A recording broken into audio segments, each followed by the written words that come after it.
Hello, my name is Soojung Kim. In our grade 11 design, we are studying about the flat pack design product. It is about using flat pack plywood and using a CNC router to cut it and then assembling it.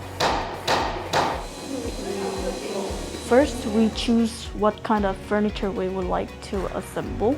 We tested using cardboard first to ensure that if the joints and the seats and the legs all fitted well.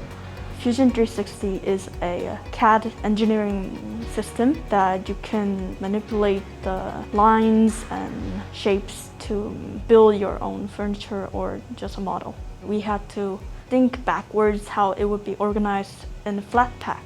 So in order for the product to be assembled, we have to change the joints or some kind of curves to make it fit. Easel system is a website system that we can just organize our pieces for CNC machine to easily cut. Using easel, we organize all the pieces so that we have low waste of plywood. And then after the CNC router has finished, we cut it out using the chisel and the hammer, and then we sand it, the edges. So after all the sanding is finished, we are going to put some paints and eventually a protection for the furniture to be waterproof from the rain.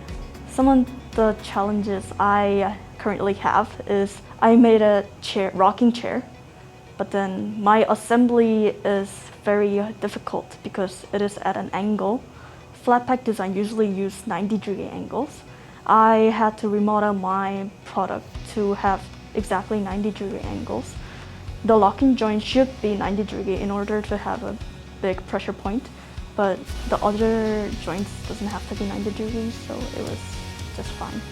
I noticed that there is a lots of complex process during the manufacturing and just to transport the product to our hands.